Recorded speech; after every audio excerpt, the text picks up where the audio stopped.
differently. All of this feels weird because that addresses these angles too. In this video, we're going to be discussing grip change. Why a lot of golfers need to make a grip change in order to improve their overall golf swing. How does a grip change affect everything else in the golf swing? And how can you make a grip change with a simple training aid or some amazing technology you can use at home? And also I'm going to talk about the pushback I get a lot of times when I do try to make a change with a golfer's grip. So let's get to work and make that grip change.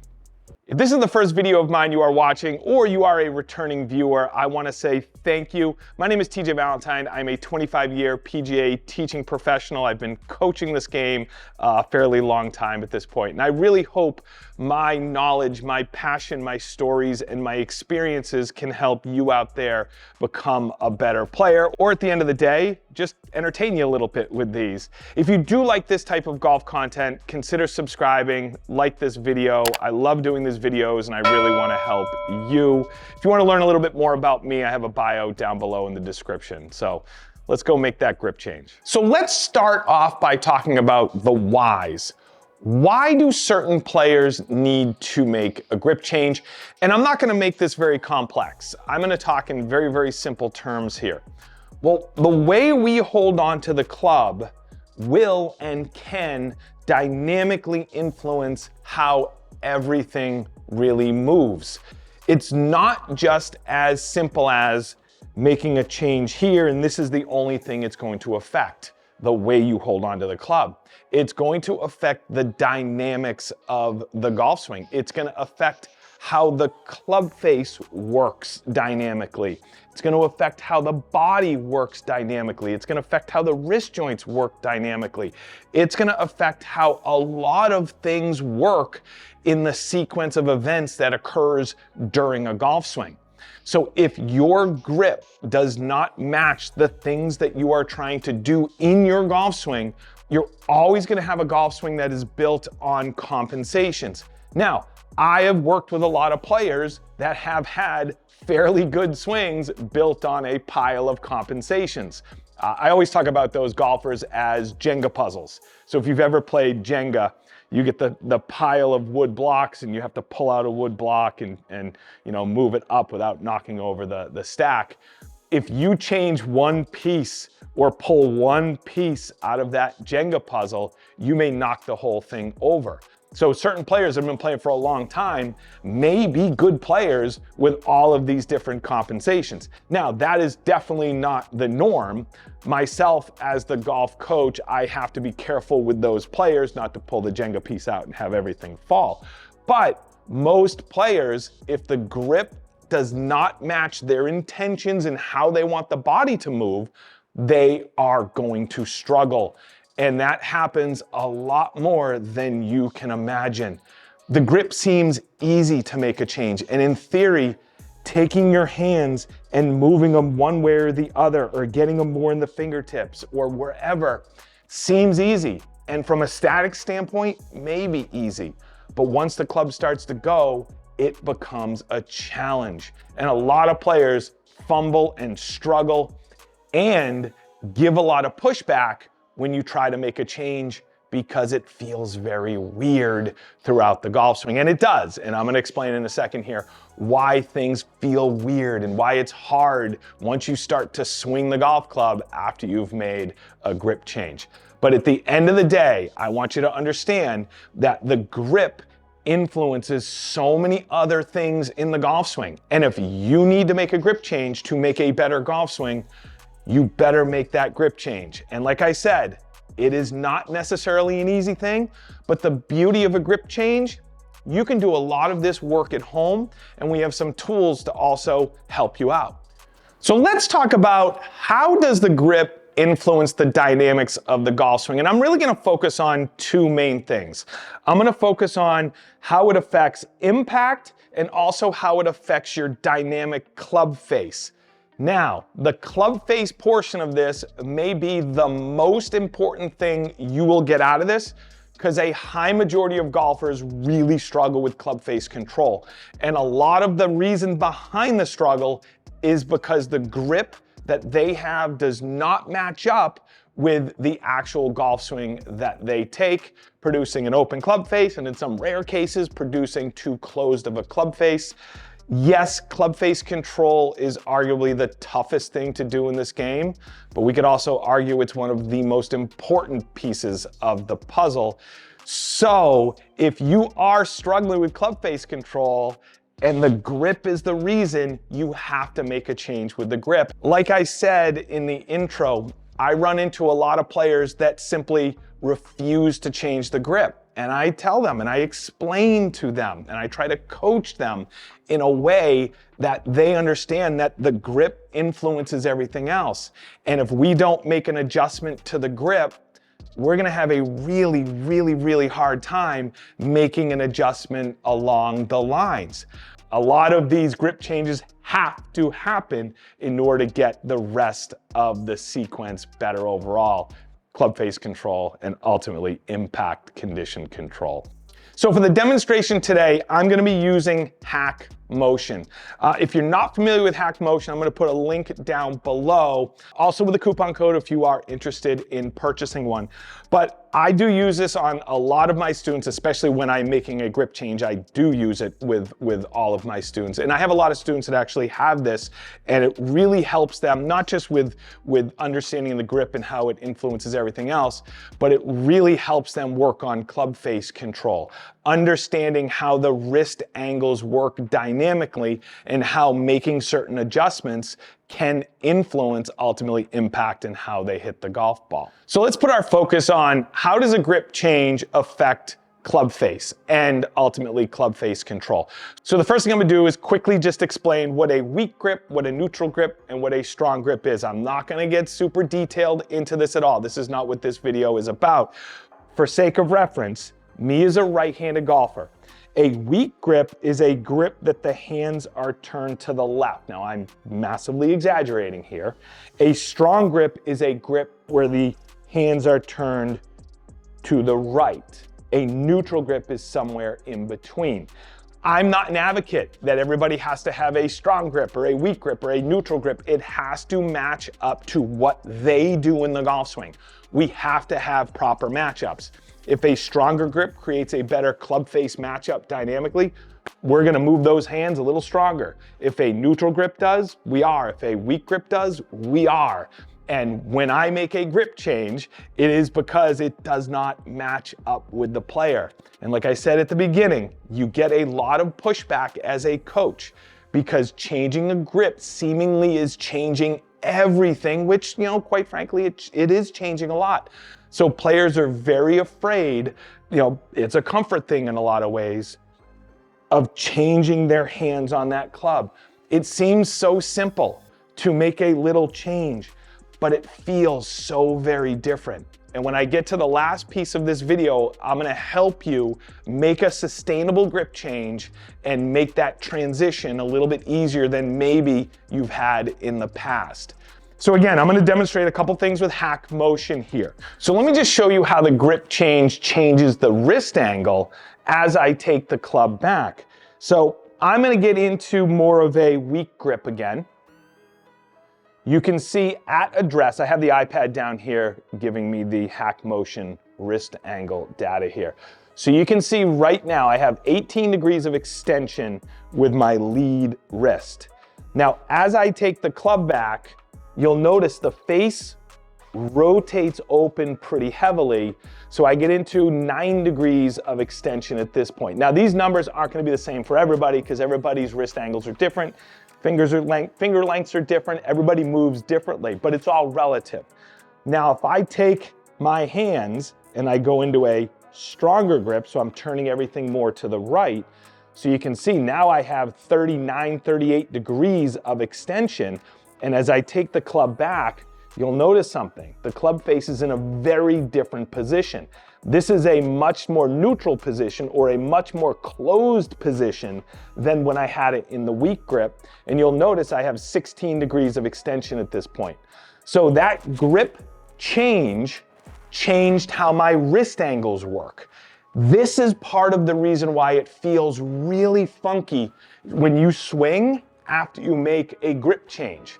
The first challenging thing is the feel factor. It just feels weird when you put your hands on the club differently. All of this feels weird because at address, it changes these angles too, not just how you're holding onto the club. But really where it feels weird is when you start to take the club back because of what I just showed you. It changes where your wrist angles are in space and time. And if I had $1 for every time this happened after I made a slight grip change with a student, they say, oh, this doesn't feel that bad. And then they take the club back and they're like, whoa, that felt weird. Yeah, because it changed a lot of things. And most of the time, it's for the better. I should say every time it should be for the better. But it changes a lot of things, but it changes a lot of feels as you go along. And again, a lot of times when you make a change, the feel is not a good sensation. Why? Because it's so different than what your brain is comfortable with and used to. And here's the thing, you have to break through that. You have to understand, number one, how it changes things in the swing, but number two, it's a good thing. And that's my job again as a coach to say, nope, I know you're feeling something different, but you're going in the right direction. We need to keep working on this. And the more you keep working on that, the more the feel becomes more normal, just like anything else in life. You know, anything that's uncomfortable is tough at first. Then you gotta work through that, and then it becomes more of the norm. So I'm gonna hit a golf ball with a very weak grip. So again, weak grip, hands are turned to the left. You will notice on the backswing, my club face will get very open, and I may hit a very goofy one here.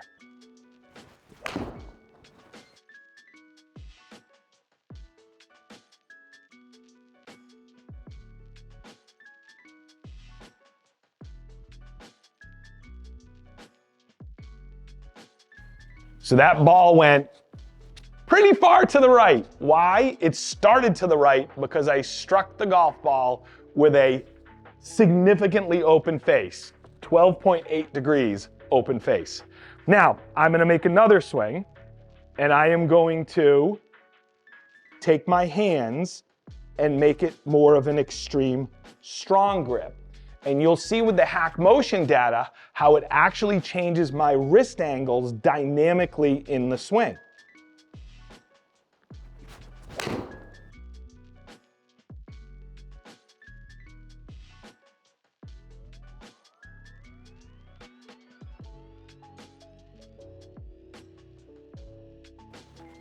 And you'll notice something. That ball started significantly left. My club face was 12.1 degrees closed at impact. I didn't change my golf swing. I didn't manipulate the face. I changed the grip, and it changed dynamically everything relative to my club face and ultimately changed that impact condition. Now, my normal grip is a fairly neutral grip. So I'm gonna get into that neutral grip and you'll see the difference.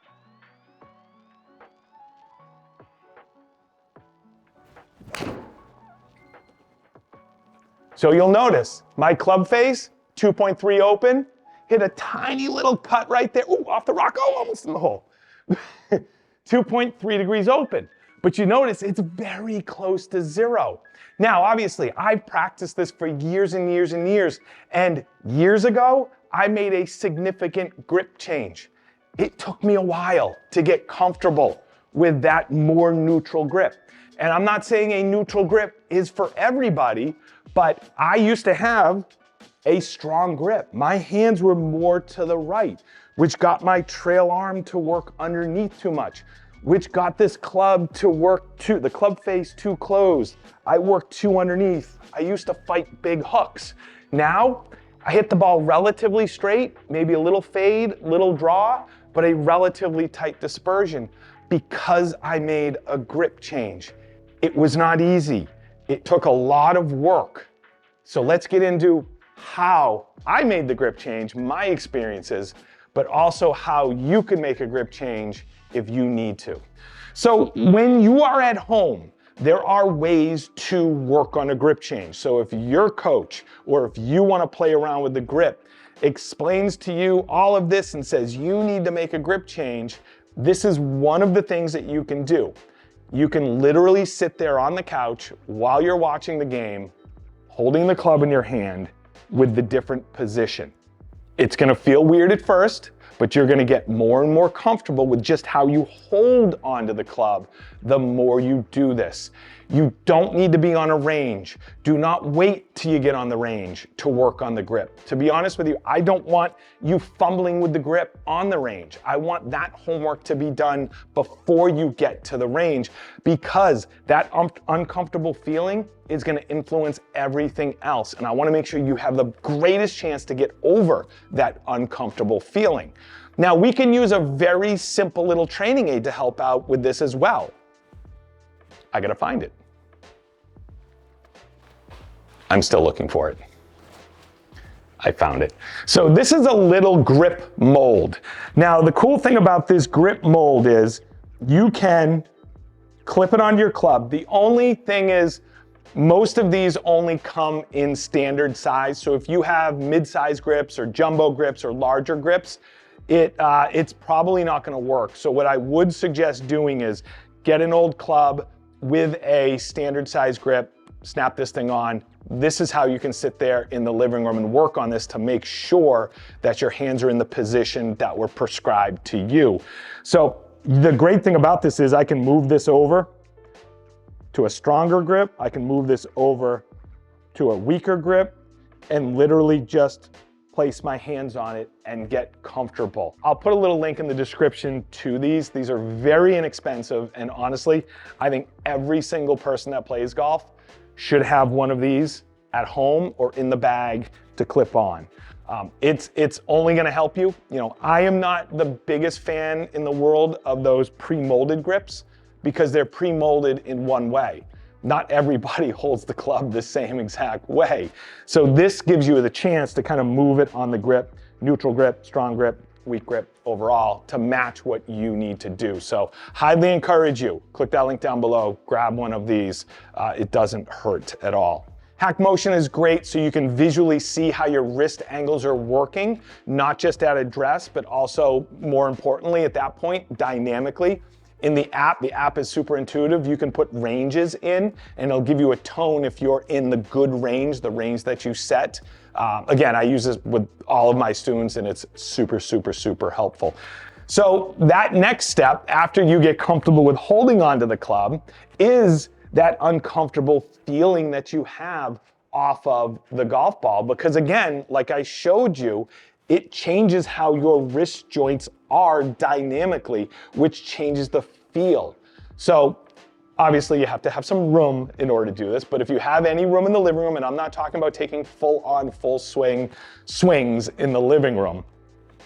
If you do that, comment below and let me know if you do practice. Also, do you practice in like weird spots? Like, do you walk around, like pretend you're holding a club and swing? I do that. I don't even realize I'm doing it. I do that. And I'm sure a lot of you do that as well.